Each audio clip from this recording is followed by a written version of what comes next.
Sorry about the missing G, Greg. We ran out of G's. It's all good. You only had doubles. Shoot, I mean, sitting here with y'all, you know, we got unlimited G's. You know what I mean, baby? We G'd out. That boy is good. I put this on everything. Party people. I love It's your boy my M.A.Z. my clothes.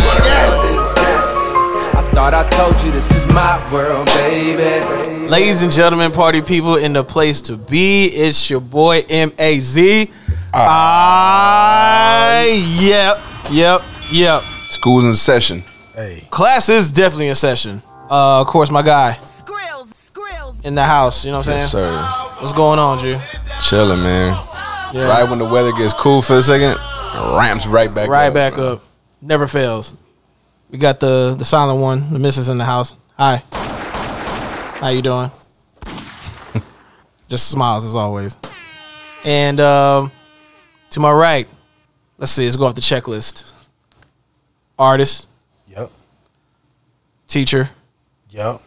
early ahead of the game, video vlogger, Correct. On it. producer also. Come on. Absolutely. You know what I'm saying? Can't forget that. Yep. Put all that in the package. You're just an overall creator, man. Just a creative. You know, we put here to, you know, to use our gifts. They call gifts because you're going to give them. So I'm trying to give away as much as I can, baby. Early with it.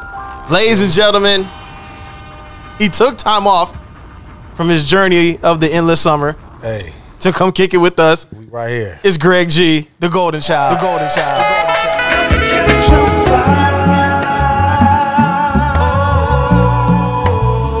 And take a drive right along. I can't describe, but I feel so alive.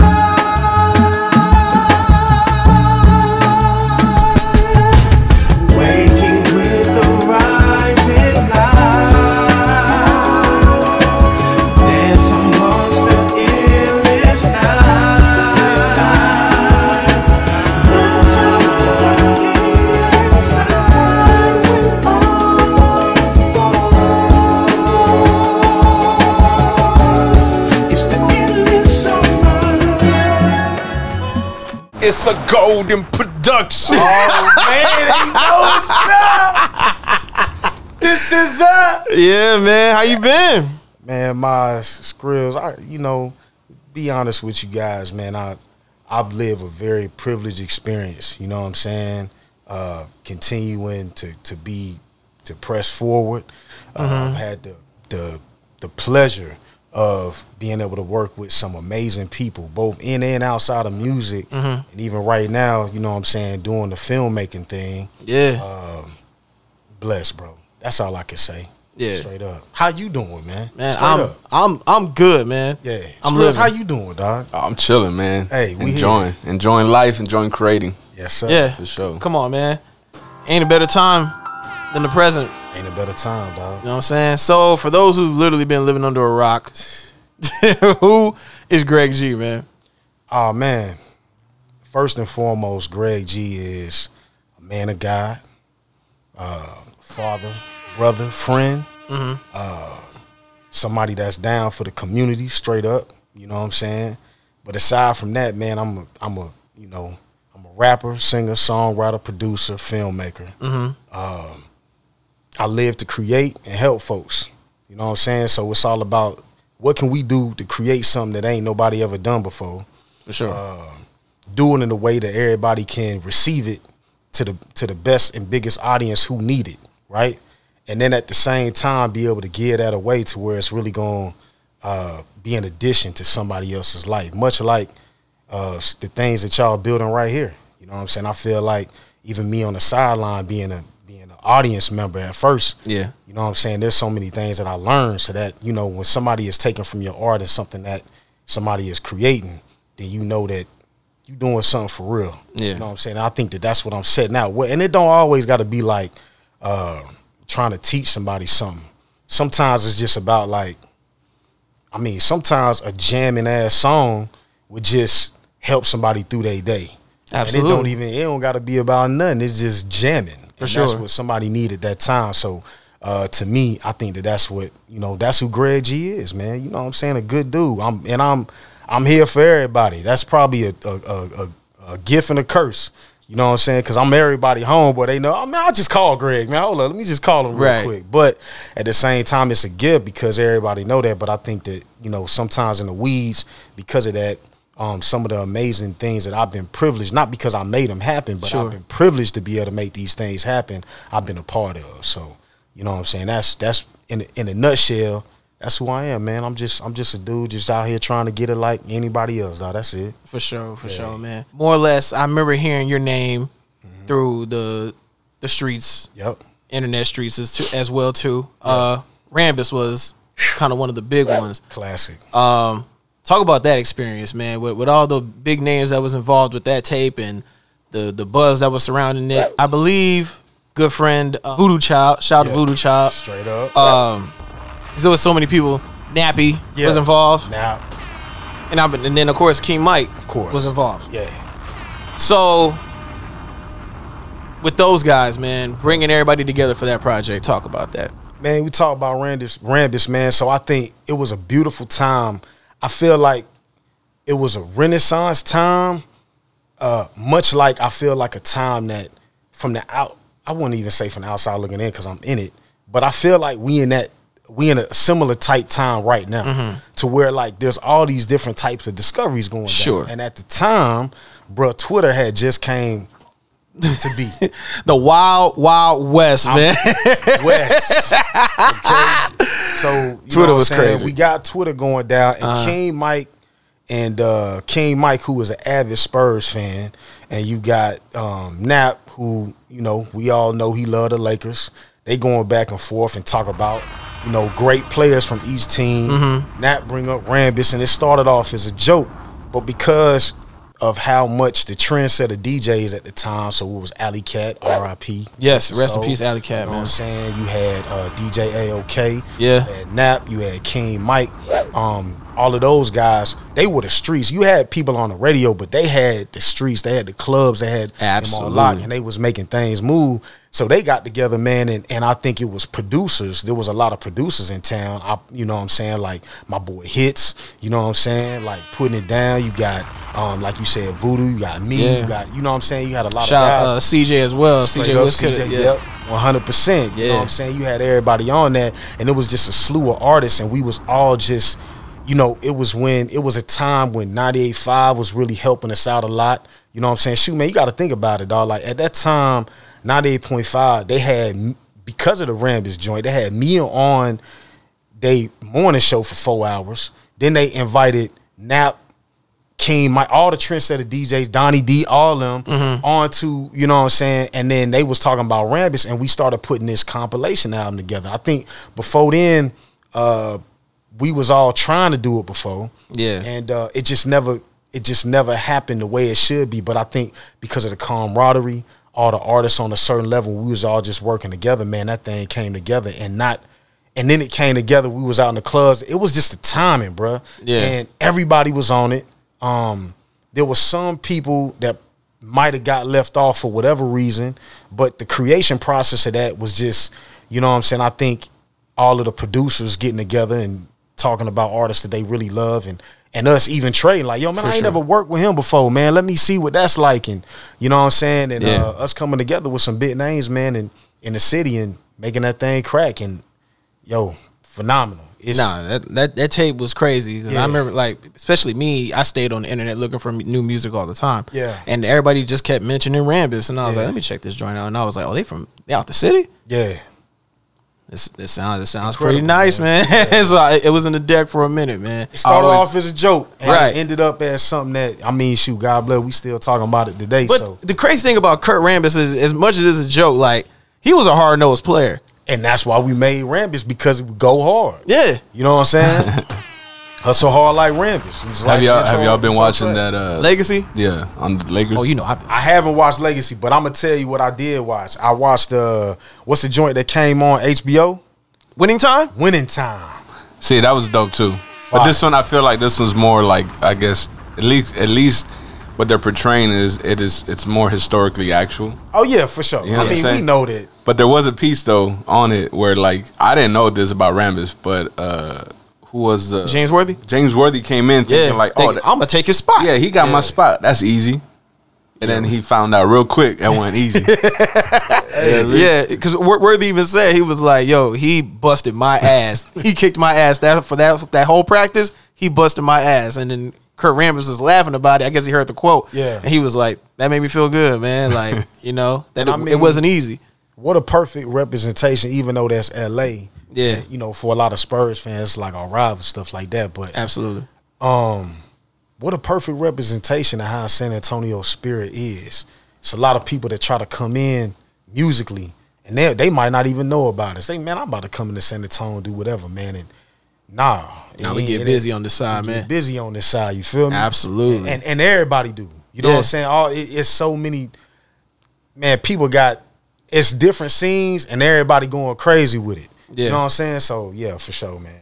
That's a great. Word. I ain't even never think about it like that. You know what I mean? Word, for sure. And then I guess staying on the radio side, are you still in contact with any of the people from the radio from 98.5 and all that? Man, you know what? It hasn't. You know what I'm saying? There's been so many changes going down. I mean, you know, Ham's still up there. Right. You know what I'm saying? Doing the damn thing. I haven't talked to him in a while, but I see it on Facebook all the time. And I think all of the pieces and you know, like homie Marco and all them, like they all got a piece of it. And we all stay real cool. You know, Xavier was really, really instrumental for me because he was like the biggest voice in the city at the time, at a certain time, man. And you know, he cut for me, dog. Like he had a lot of love for me. He actually the one who hooked me up with Ray C, and Ray C ended up being one of my best friends, bro. Like, I mean, he like an angel in my life. You know what I'm saying? I think it was through 98.5, the event. It was some event that was going. That's when I first met Question. Okay, you know what I'm saying? Because Question was doing the show, and I was opening up for him, and I was like, "Who the hell is this guy?" He came through and he killed it, packed it out. First of all, packed it out, absolutely, killed the show. And then after that, man, he took me under his wing for whatever reason. And he just got this thing about him that's why I call him the Godfather. I call him the Godfather of San Antonio. He don't want to be called Big Bro and all these things. I call him the Godfather because, man, he has a way of finding talent, the people that are elite and people that are great, taking them under their wing, and in all honesty, giving them a boost in whatever way that is, whether it's advice, whether it's a stage, whether it's an experience. Yeah. To take them to another level for them. And you know what I'm saying, like, he deserved his flowers for sure. Absolutely. I say it right here, man. My boy Question, he the man, and you know what I'm saying, straight up. That's a fact. That's a fact. So of course, you know, a lot of the radio politics, man. Yep. It's literally split down the middle. Yeah. Where people like, you get their support, like, you know, people like you and Nappy and all them, and then there's people that's like, nah, like F 98.5. That's a fact. You know what I'm saying? Yeah. From your first-hand perspective of like being involved with the radio as much as you were, what's your like kind of you know, opinion on is there favoritism? Is there really not enough talent that they're aware of? Like, what's your kind of perspective? Yeah. I would say during the time that I was in, I can only speak for myself. And I think that you guys experienced it as well. When I see something that's dope, I go after it. For sure. It wasn't like, you know, and I'm being honest for anybody that's out there, it's not like, you know, it's not like I deserve to not be sitting right here across from you. You know what I'm saying? But at the same time, I seen it was dope, and I'm not above anything and saying, hey, man, I'm coming down. Can I be on it? Yeah. And I think that it started for me with the radio, with me reaching out to the program director at the time. It was Cindy Hill. And I was in college. I was going to Northwest Vista at the time, and I utilized one of my college assignments to kind of like swivel my way into interviewing her. And when I interviewed her, she took a liking to me. And then that happened, and I had, because she had a liking into me and she know I was using it for school, I would always hit her up just off some advice. Said, what do you think about this, Miss Hill? And when I first got really connected even with Ham, they was looking for people for Spurs songs in 07. Gotcha. And to be honest with you, I had been really trying to get a song on the radio, and I would send Miss Hill like stuff all the time, and she would say, nah, this ain't good enough, it ain't good enough. And then she finally picked one, but it was Ham that picked it. So I can't tell you if it's favoritism or not. Y'all got to understand one thing about me. One, I don't curse in none of my music, right? So that leaves me that leaves me a lot more freedom to perform at a lot of places that a lot of people don't, right? And then I'm a very personable person to where I know how nice I am. I'm nice. But at the same time, I appreciate everybody else. I'm not above saying, hey, man, can I do this? Yeah. And I think that sometimes there are artists who are more privy to doing that and cool with doing that, and some that aren't. And I think that there's advantages to both sides, bro. You know what I'm saying? So I can't call it in saying that radio has favoritism. Shit, I think everybody got favoritism. Man, I got favoritism. Yeah, I hit y'all up. I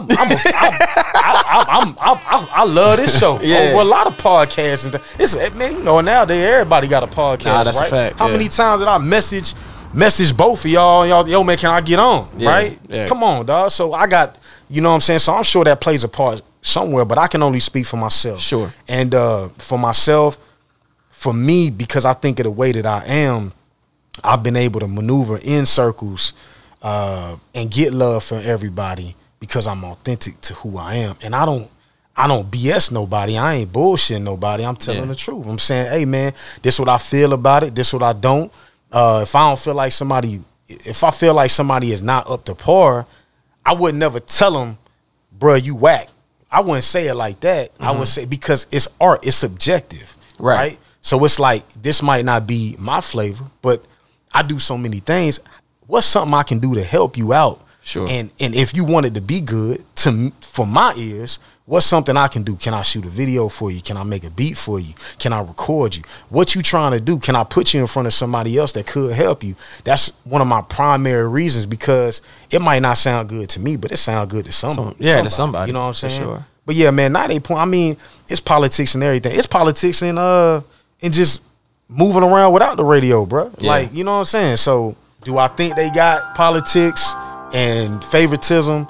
Man, I don't know. I can only speak for myself, bro. Yeah. And the only thing I can say is I got love for everybody. Straight up. I got love for them all. For real. That's real. One of the big things that was buzzing in the city too. Yep. Your move from here to New York. Yeah. Harlem, right? Yes, sir. Harlem, stand up. Yeah. Listen, I'm not a New York guy, but it just sounds cool. Harlem, stand up. Yeah. Like, it just sounds dope. Yeah. But talk about that, man.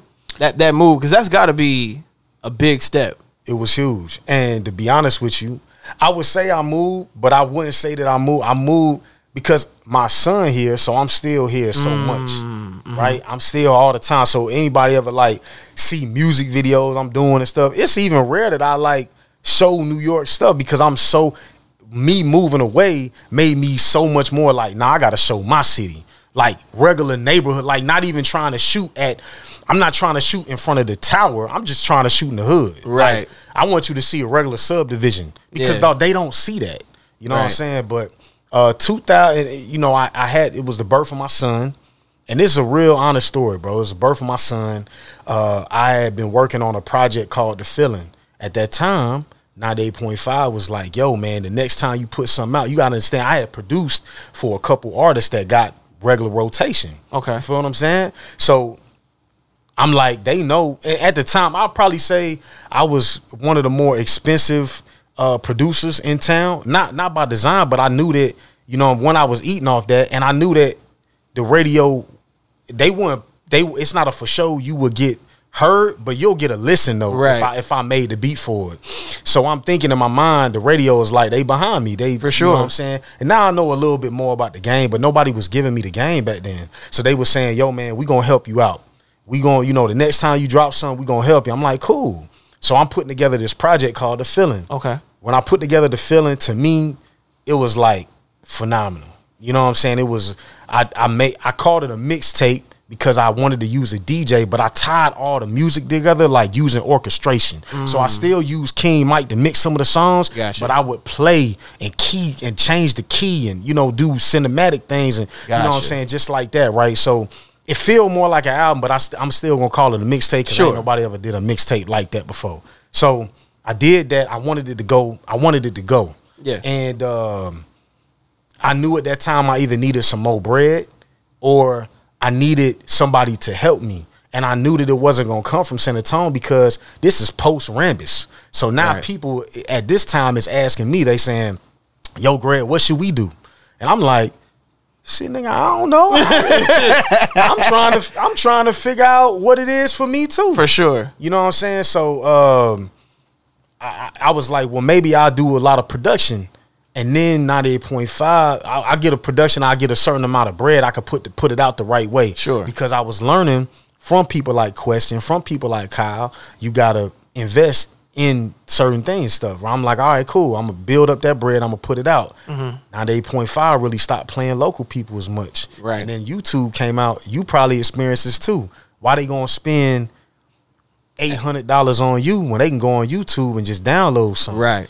So I ain't blame them. Mind you, I'm an artist and a producer. I'm an artist too. I'm trying to cut costs as much as I can as well. I understand it. I'd rather spend bread on something else. So then I got, you know, at that time, not a lot of people knew that I was an educator. So I'm working with the community all around it. You know what I'm saying? I don't really put that stuff out as much, especially at that time. But I had got let go from my job. They lost a grant. I had got let go. So I was like, man, my chips was down.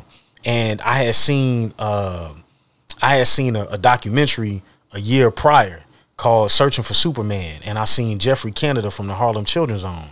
And I just, on a whim, I put out an application. And I said, I thought I was going to be able to go to L.A. because that, you know, the only time that I've ever heard God speak to me, he said, prepare yourself to go to L.A. And that was years ago. And I'm still not in L.A., but I still believe in that. You know what I'm saying? Absolutely.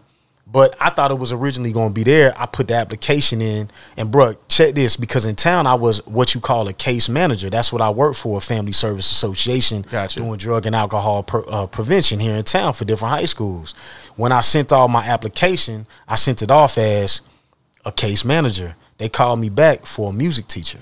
Oh, wow. Bruh. Wow. Wow. I didn't, and I was scared to death, to be honest with you, Maz. Be honest with you, I was scared to death because I'm a musician, but I never taught music before. And they didn't have any preconceived notion of you. It wasn't even on the application, dog. I don't know how it happened. Wow. You feel me? Wow. So that happened, and I'm not gonna sit here and be like it. I advocated for the job. I was calling, trying to get it. Sure. I got the job, and I got up to New York, and when I got up there, I was thinking I had videos and I had the feeling. I still hadn't released it yet. Somebody see me, it's off. Cause I'm here, and everybody knew me when in town. You know what I'm saying? At the time, bruh, I got up there, man. This was when Instagram first started cracking, and my followers was not reflecting what my resume is. And to be honest with you, my followers still don't reflect my resume. I don't care. I'm never going I don't do it for clout. I do it because I'm just made to do it. Yeah, you know what I'm saying. But that matters to people, especially at that time. Man, wouldn't nobody even give me a meeting. So that's me getting to New York, and then by the time I got to New York, 2015, what's crazy is that when I was here, I had, you know, band. I'm doing shows at like colleges. I'm getting paid like $1,800 a show for real, bro. Wow. You know what I'm saying? But I was doing so many of them, and you know when you at the crib and you like, yo man, come have a show. And you performing 2-3 times a week, man, ain't nobody gonna come. They like, yo, I'll catch you on the next one, Greg. I know they got love for me. Sure. Man, I did a show up at SOB's, and I paid to get on the show.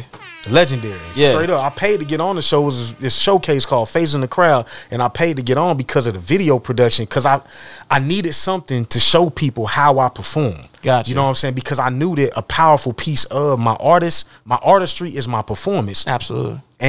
But I needed that bread back because I was broke. So I went out. I ain't know that many people. They give you like 40 tickets. I didn't know that many people in New York. I went and I sold all them tickets, bro. And what's wild, Maz? What's wild, Script? They all came to the show.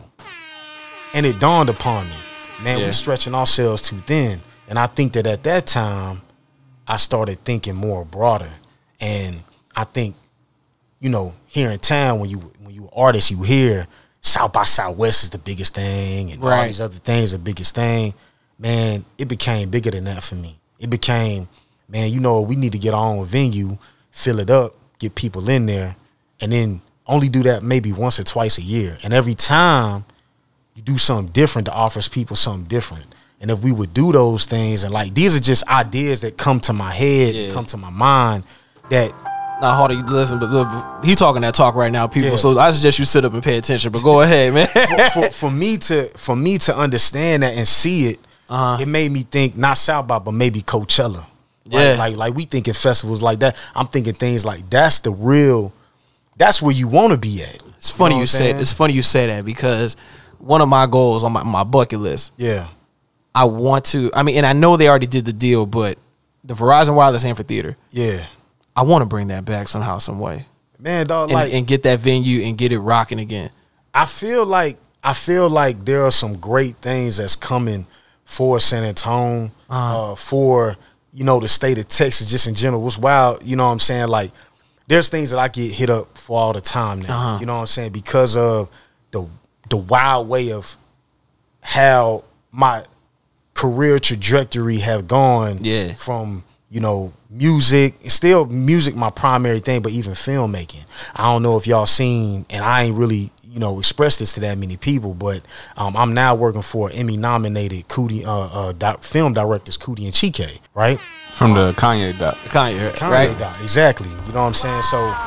So being able that I'm seeing that and seeing those things, there's so many opportunities. I'm not gonna say it because I know a lot of people. I don't know what's going. I don't know what they got going. But I'm just saying there's a lot of things that's coming to Texas that are on the horizon for all of us to be able to take advantage of. And that's one of the primary reasons why, giving you guys y'all flowers. It's one of the primary reasons why I wanted to make sure that I can get a spot here, because I know there's an audience that may have never heard of me before, and I want to make sure that I'm in position that when some of these things happen, that I'm able to give, and that people don't have to go through some of the things that maybe we had to go through. Sure. And like us having a conversation, you saying, yo, politics, man, we ain't gonna worry about no politics, because I ain't about no politics. I'm just about, are you fire?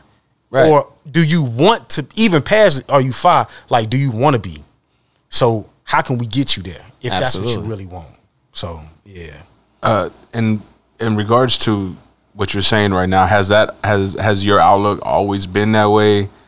Did it take time to go from because again I have slight history with Greg G from back in the day, like 15 years ago kind of shit. So I met Greg G early. So could you touch on kind of the growing process, because it seems like it took you quite a bit of years to get your mind stay where it is now, and your outlook, or has it always been that way to some extent? It hasn't, and I feel like. So to answer your question, has my mindset always been in a broad sense? It has not. Right. I think that I lived in the world of, I don't like to say local artists no more. I like to say San Antonio based artists. Yeah. Right. Like I like to say that, but I was a local artist for a long time. I think getting on South by Southwest was the biggest thing in the world for me. Not just being there, but being a featured artist on South by. You feel what I'm saying? Like, right. Man, dog, and I think, unfortunately, it takes from me sitting at this space that I'm at now, I've achieved it. I've achieved that times 12. In 2019, I had my own official showcase where I'm bringing in other artists to come perform and be official artists. So it takes for that. And in those situations, it's just like, man, bro, this ain't even it. Yeah. You know what I'm saying? Like, it's dope. It's fire. But I think that what rings true and what has hit me growing is more about life situations. And it's being like, it's not about the destination, but it's the journey. And I think that only hit me because, if I'm being quite honest with you, going to New York taught me how to lose. It taught me how to take a loss. Because in San Antonio, I feel like I really wasn't. I mean, I might have been taking losses to somebody else because, you know what I'm saying, like, me not having the bread that other people have, or maybe not having a look that other people have. But man, dog, y'all know, y'all been around, man. Even if you ain't never heard none of my music, I was always in the mix. Absolutely. Yeah, absolutely, for sure. Like, it was always like, yo, who that dude, Greg G? Like, I was always in the mix. Yeah, right. With something. Because of the talents that I had when I went to New York, it was different. And it made me think, I don't want nobody to ever feel this way. Ever. And that's in more than one way. That's not just dealing with heartbreak. That's dealing with not having access. That's dealing with the artistry and all that stuff too, man. So yeah, dog, like, I think that was the origins. I think it's always just been a buildup. I think having my son you know what I'm saying, was a big part of me learning, because I got to see, you know, we talk about God being a father and protector, the provider. I got to see how you're covered even when you don't think that you covered. You know what I'm saying? And that's, you know, whatever you believe in, even if you don't, you know what I'm saying? Sure. There's an energy out there that's covering you, even when you don't think. And it's some things that you think is for you, it really ain't for you. And hold on, let that breathe. Yeah. And that's true. That's true. Something is for, and then you look back at the end of it and you say, man, I'm really glad that didn't happen to me. I'm glad that I moved to New York. You know what I'm saying? And they didn't go to LA yet, because I wasn't ready for it. You know what I'm saying? Like, I wasn't ready for those things. So I think that's where the development came from. It came from just life experiences. And unfortunately, like, I'm saying this to people because I experienced all this. I was on South by. I was one of the first artists on Malaluna Fest. I was on the radio a lot. I was all these things, bro. And after all of it's done, you don't get the fulfillment. Like, that's not where it come from. And I'm still Greg G that ain't nobody heard of. And I did all that, but I'm still Greg G. Who? Greg who? Right. I think I heard his name, the Golden Child. Maybe I'm still that guy too, even though all those things that happen. So it really, that don't matter. Yeah. What matters? This conversation matter. Us sitting here talking about it and building matter, because what's happening right here is going to touch and going to tackle other people. And you know what I'm saying? Like, and touch them in a different way that they ain't never been touched before. And I learned that, and it's about creating still, and still being able to create moving forward. And yeah, I think that's the biggest things that I've probably come across growing. But it's still about making the hottest track you can make. I still want to make the hottest track. Believe that. Sure.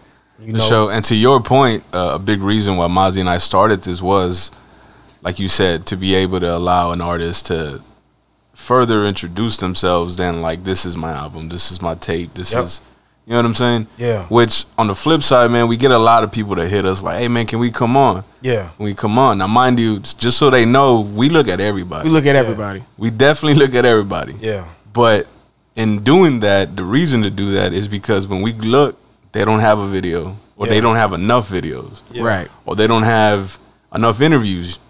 You was easy. You had a bunch of, with your vlogs, with your interviews and all that. So for those that we don't either respond to or just say, like, nah, not right now or whatever, they need to know this, like, y'all need to do more. Yeah. Yeah, for sure. You know what I'm saying? It's not us being dicks or nothing like that. It's just like, we're not sliding nobody or anything like that. It's just, we need more.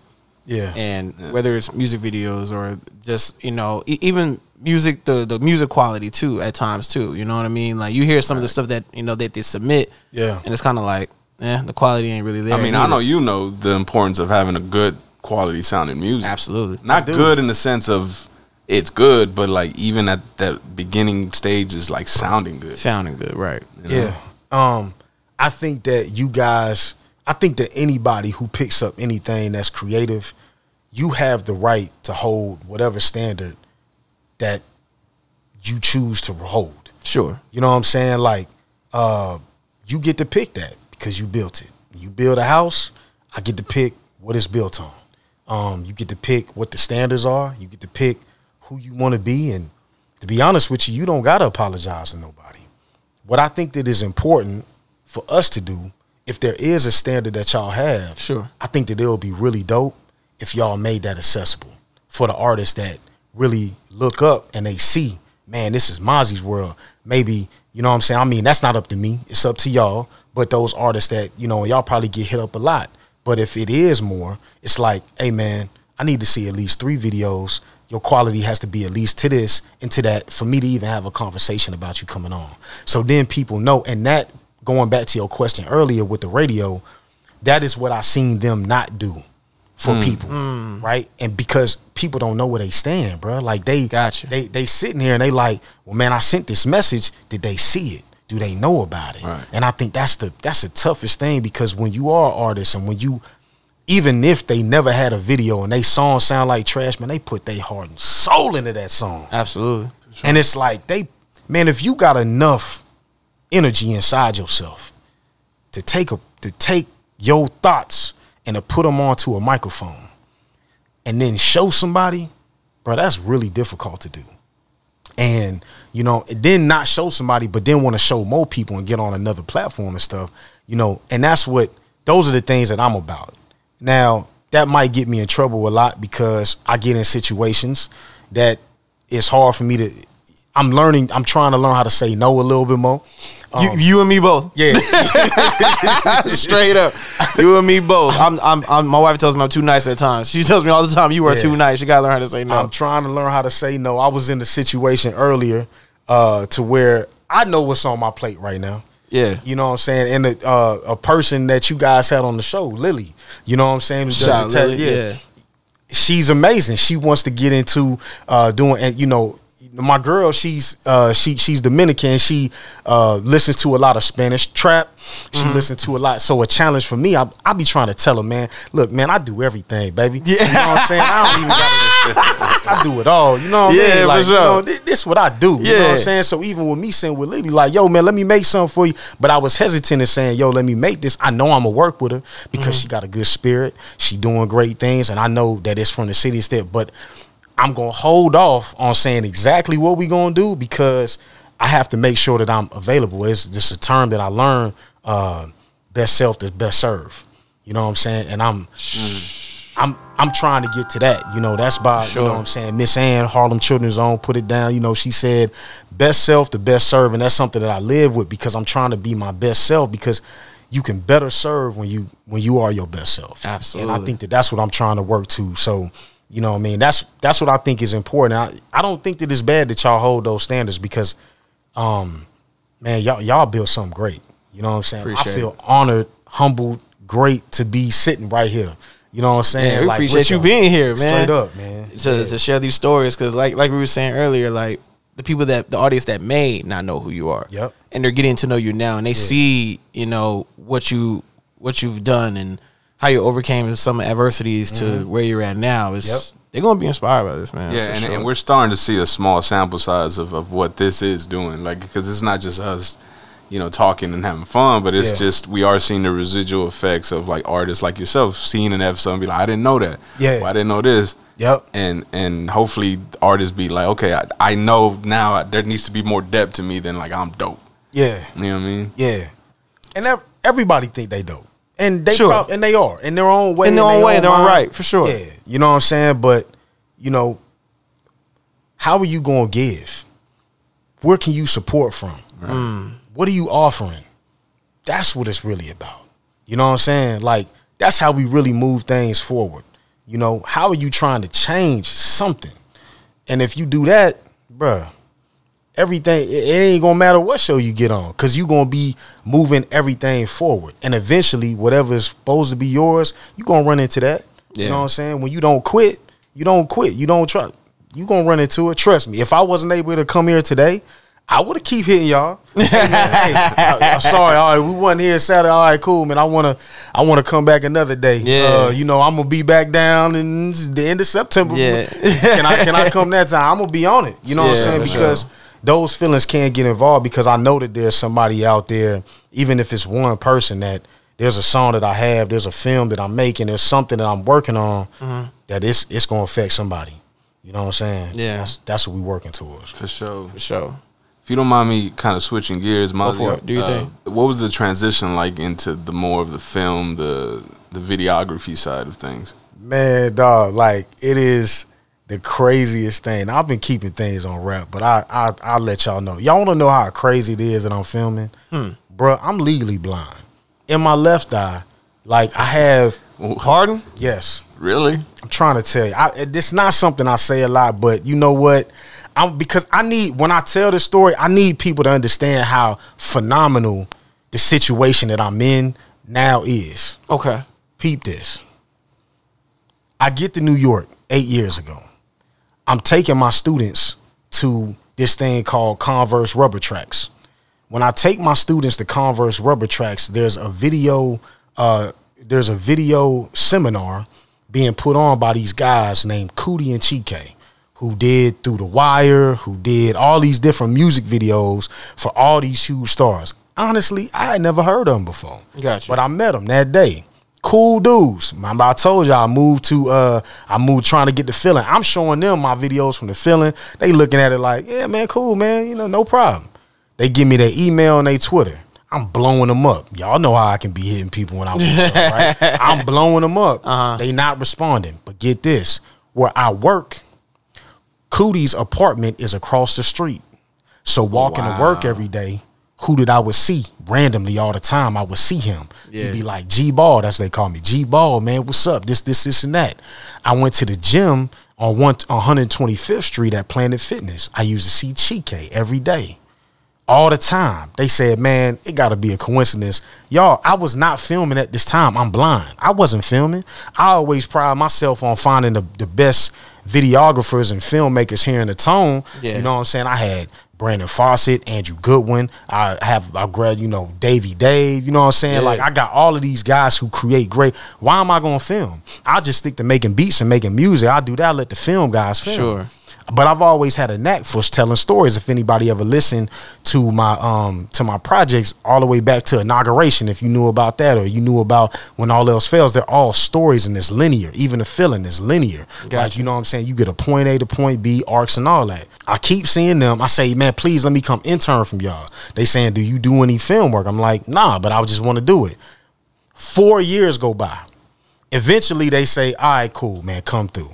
Congruently at the same time while I was working, which is an arts and after school program, they kept getting videographers, kept quitting and kept not being there. So they said, you know, now I graduated from Northwest Vista with multimedia design associate's degree before I went to UTSA and got, you know, the music marketing and everything like that. But I had that. So I had a little bit of background, but I really ain't know it. They sent me back to School of Visual Arts to take intro into directing, and they, you know, sent me back to take an intro class into Adobe Premiere to learn. I took that. I had all the equipment because Harlem Children's Zone just got all the equipment, and I kept shooting. Now, at first, my shooting was terrible, and at the same time, they hired me to be their intern. So now they're shooting. They were shooting a film called A Kid from Coney Island. So that's on Stephon Marbury documentary. You know what I'm saying? You can see that on Netflix. That's far. To me, that's my favorite work from everybody seen Genius, which is the Kanye West doc. But A Kid from Coney Island, to me, is their best work, in my opinion. I don't think I ever told them that. So Cootie and Chike, have y'all seen this? That's what I feel. And that's not only because I was involved in it and my name's on the credit. Shout out. That's great. Let them know. What I'm saying? Yeah. But it's because that's just a formative film. They were working on that and another Martin Luther King documentary that they were working on, and they hired me to be there. So I'm learning how to formulate interviews and film for a documentary style, which is unscripted. At the same time, I'm at the school. I'm at Harlem Children's Zone. I have to film the students. So it's practice. That's mandatory. So my low confidence in myself coming from my disability, I couldn't even think about it no more because I'm forced to do it for the kids. And then, dog, I looked up. It was 2020. I had already put out Summer 2020, and it was about, you know, what we was going through. I filmed something for one of my students, and I finally looked at one of my works, and I was like, yo, I'm kind of nice. Like, I done went from like bad to kind of good. You know what I'm saying? Because I learned how to work the camera. All right, if it's blurry for me, everybody else is seeing it great. Like, that's how I had to learn it, right? Wow. So I'm learning in that sense, and I learned it, and I said, man, you know what? I could film myself, and I was with Davey at that time. Davey was about to film another music video for me. I said, yo, let's not do the music video. Let's see me perform. We're going to go to 4 different locations. I'm going to perform these songs, and then I'm going to interview 20 people from San Antonio about their Summer 2020 experience, and I'm in interview 20 people from New York. Build both of my worlds together. It'll take me 3 weeks. What was I thinking? Oh, that's 40 interviews. Yeah, it took me a lot. It took me 7 months to edit, right? But I put it together, and that was supposed to be my virtual show. And I wanted to tie it to something that I was passionate about and giving back, because that's important to me. Always giving back. So Marlin ISD, I teamed up with my boy DH, who was the superintendent up there. He's doing phenomenal things. He took that district from being like a D to a B+ in like 2 years. So he's killing the game right now. Nice. Yeah, straight up. Shout out DH. You know what I'm saying? And, you know, donated some of the proceeds to them and put it out. Cootie and Chike seen that And they was like, yo, this could be something. Like, hold on to it. So I still haven't even, like, people seen the virtual show if you was, you know, for that. But I flipped it and made it a documentary, hadn't put it out yet. They got into, so I took that documentary, was trying to put it in the festivals. I'm like, this about summer 2020. Everybody gonna know about this. Is gonna be in it. Right. Bruh, I didn't get into any of those festivals. But Genius was coming out. This is how everything lines up. Let my pride down. I hit up CK, man, can I come and shoot Sundance for y'all? You know what I'm saying? Like, can I come to Sundance with y'all just to learn? Right. Like, I'm not big enough to, even though I entered and I ain't get in, can I come and learn? How did y'all get in on it? And they not only let me in, they let me in the film. They let me to do all this, to shoot they recap and everything. Wow. So I'm meeting all different types of people. And then they asked me, man, after I shot it, I think they seen that I was getting better. I don't know officially why they asked me to. Mind you, I was running their social media since I was an intern. So I ran their social media for like 5 years. Okay. Nobody knew that too. You know what I'm saying? So I'm running their social media and I'm dedicated to them. And then they just asked me, yo, man, we want you to work with us full time. You know what I'm saying? And I think that was huge for me. I'm very appreciative. Anybody that knew me, even especially in the tone, there's been a lot of different cliques that I worked with, but I never like attached myself to a clique. Gotcha. I'm proud to say Creative Control, bro. Like, you know what I mean? Like, yeah, man. I'm proud to, because they, you know, they put me on another level. So who would have thought, man? And everything just lined up, and that lets you know that it is in the journey. I never knew that I was gonna shoot. I never knew that I was gonna be a filmmaker. And to me, things are happening and moving in that way. But at the core of it, bro, I rap. Right. I sing. I make beats. That's what I do. So everything that I have is still rooted in that. And I'm still praying that God gives me still gives me that stage and that form to be able to have that. You know what I'm saying? So yeah, man, that's how the video thing got started, bro. Like, it's a coincidence. I never seen it coming in my life. And if there's anybody that I can help in that way, man, if y'all seen this, please hit me up, man. I want to help you. Yeah. And whether it's video or film, you know, or music, you know what I'm saying? Straight up. For sure. Yeah. Adding that to your arsenal. Yep. I know, you know, you being a man of many hats. Yeah. Do you think something when it comes to, you know, your songwriting and music artistry, then there's production. Yep. Now filmmaking in hand. Yep. Do you think there's something, maybe there's a slight drop off in one of those things if you're focused on, you know, one thing more than the other? Man, like I was telling you earlier, man, I don't think there's ever a drop off. I think that we create. You do what's on your plate and what's on your mind. Earlier this year, while I was trying to get my film onto film festivals, I started working on this project where I was like, all right, I'm gonna make songs a minute long and make this whole thing. And then my project did not get into the film festival. So I said, okay, well, I think I'm going to take this little thing that I was working on more serious. So I started making that, and I said, all right, I'm going to make it a movie. Yeah. And then I realized, damn, this movie going to take a little longer than what I thought it was going to take. So then I was like, I need a project out. I made The Summer After. Yeah. And honestly, that's probably my more cohesive project that I ever made, that shows all the different sides of Greg G. Like, everything you can get, from the R&B to the hype to the musical, everything. And the videos that I've shot for it, you know, all of them have been cohesive the way that I see it fit. So nothing dropped off. It's just a carry on. And now, going into the season I'm going in right now, The Summer After is out. There's a title that's on my mind, which is called No Love Lost. I still got to finish the script for that movie that I was working on. So I got to finish that script. The music is done. It's just working on whatever comes to me, and whatever's in my plate, that's all I can do first. I don't think it's a drop off, because everybody knows me. And if you know me, the first and foremost thing is that I create. Yeah. So whatever I'm creating, that's what it is at the time. But it's always rooted in music, man. I put so much work into the music. So I at least just want to get it off one time. Let me just get the stage show off. Let me get the videos and the lights, and let me get all that off one time before, because the video stuff, you know, the filmmaking stuff is taking off a little faster than anything that I've ever done. But anybody who's watched anything that anything visually from me that you ever watched it, listen to it's how the music is making you feel too. The shots is dope. but that music is moving you too, and I think that it's just adding on to the story, man. Straight up. So I guess it's fair to say, Greg G's bucket list. I'm not saying that this is on the bucket list, but a film only written by you. Yep. Directed and shot by you. 100%. And you do the score of the film. And I want to be in it. Why not? Come on. Yeah. Why not? And I want to act in it too. What's the title of the movie? Man, right now, the movie that I'm working on right now, the working title is A Feel Good Love Tragedy. And it's based off of all of the sounds hard. All of the trials and tribulations that I've went through in my New York experience. But that's not the movie that I really want to make. Is this movie called the working title for that is The Amazing Adventures of Addison Gray.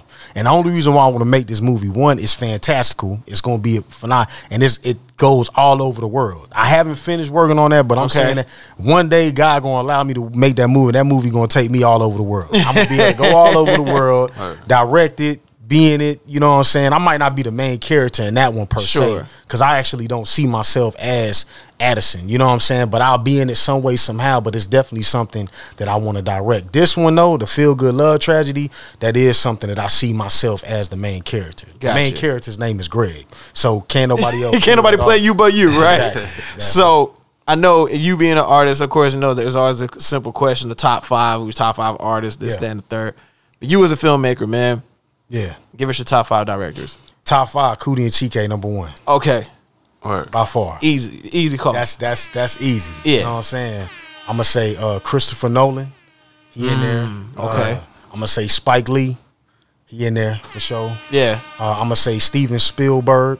Of course. And I'm gonna say Ron Coogler, man. Okay. I like that list. Yeah. I like that one. Yeah. It's balanced. I like that. Yeah. I like that for sure. Very balanced. You excited for Wakanda Forever? Man, I am. I'm skeptical though. I'm skeptical because, man, I really wanted them to recast Black Panther, and and that's interesting. Here's why. Here's why. Black Panther, y'all ain't never seen so many kids, whatever color, look up to a black man. That's a fact. When we saying this on Halloween, there was this little white kid came up with the full Black Panther jumpsuit. Come on, dog. And he was doing the. You know what I'm saying? Come on, dog. I'm like, come on, man. You not gonna recast that, bro? Y'all gonna recast the Hulk.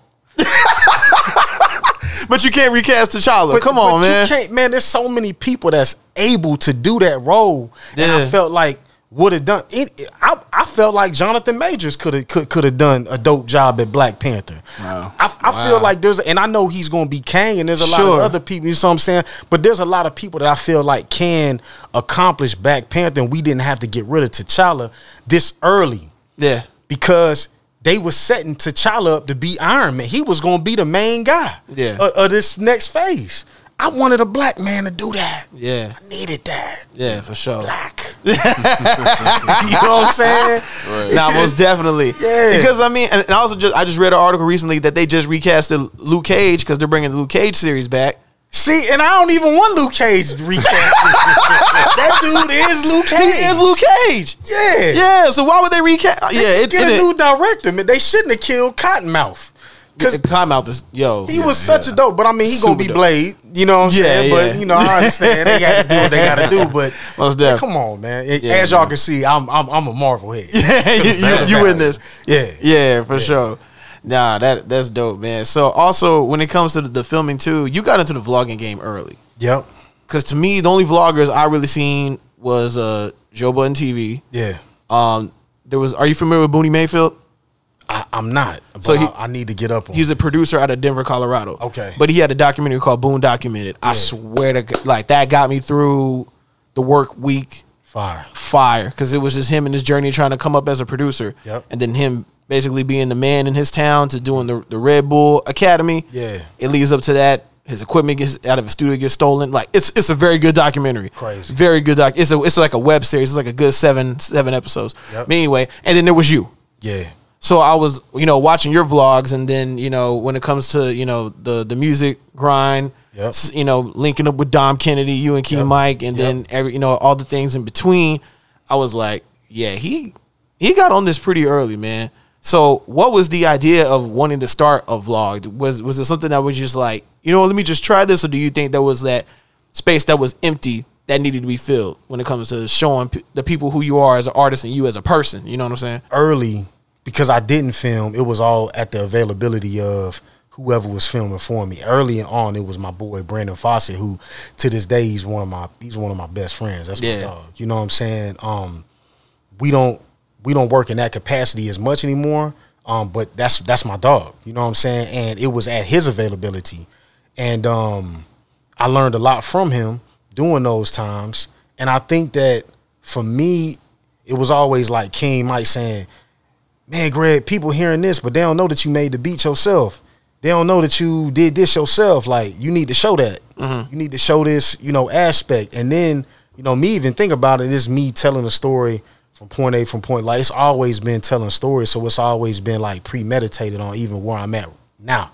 You know what I'm saying? So the goal was always just to showcase people like, yo, it's me doing this. And I hope that y'all see the journey. It's a guy that's out the northwest of San Antonio that is trying to do his thing. You know what I'm saying? So, you know, see this, watch it, and let's get to it. And just sharing my story so other people can grow from it as well.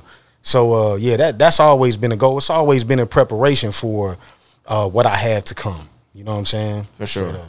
Greg, you kind of in a unique position, man, because I always thought of you as like you mentioned, Question and Kali, and is what I would call respectfully the old guard. You know what I mean? Because they kind of set the tone. Sure. For a lot of things that eventually came out later, but you were part of that guard. You're just like the younger one. Exactly. You know what I mean? So there's like me, Worldwide, Sosa, KP. You know what I mean? Like, you know, all of us are kind of like in that class. Like we hopped on that wagon. It was almost like the double XL freshman a little bit, man, with y'all. You know what I mean? Really good. Yeah, that's a really good way to look at it. Yeah, you know what I'm saying? And I admire all of those guys as well. Yeah. You know what I'm saying? Because they all fire, and man, they just impacted my life and my career so much. And you know what I'm saying? Like, yeah, man. So I appreciate that, dog. Like, you know, that means a lot to me. You know, sometimes I miss out on that, but you know, I appreciate that, and hopefully I can help you. I'm here to help. Well, now's your time, man. Let them know what your social media and all that stuff is, man. Hey, How man, they get a hold of you? Yeah, man. Y'all can hit me up at Go Ahead Greg, G-O. It's Go Ahead. We in Texas. Y'all know how to say Go Ahead. We don't say Go Ahead. Right. We say Go Ahead. You know what I'm saying? So y'all holler at me, man. Go Ahead Greg. Hit me. I read everything. I'm gonna respond to you. Let's make some magic. If I can help, I will. And if I don't, hopefully I know somebody I can connect you with that can help you. Let's not quit. Let's stay golden, and let's keep it moving, like my boy King might say. Straight up. Perfect way to close out. Absolutely. You know what I mean?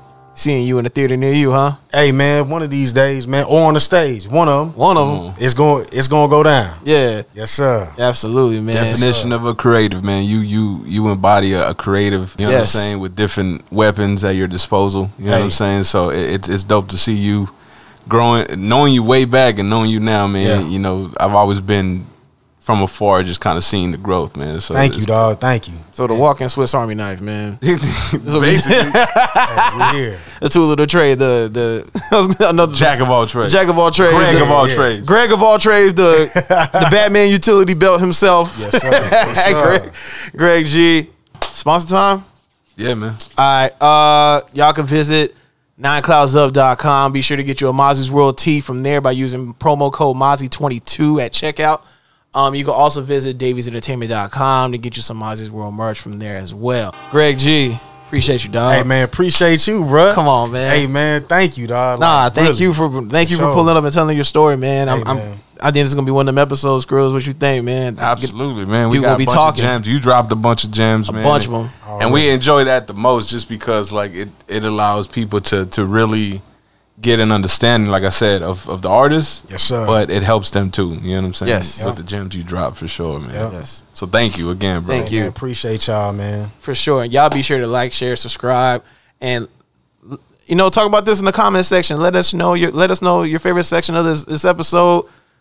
some of the gems y'all picked up in the episode, because there was a lot. I hope y'all caught them all. Hey. But it's been your boy Mozzie, Skrills, everybody in here. See y'all next week. Peace. Peace. Yes, sir. Maserati. So focused, I just need some meaning to my name. Plus, I'm cheating with these codes. If you thinking it's a game, that's real talk. Man. This ain't no game to me. This ain't no game to me. This ain't no game.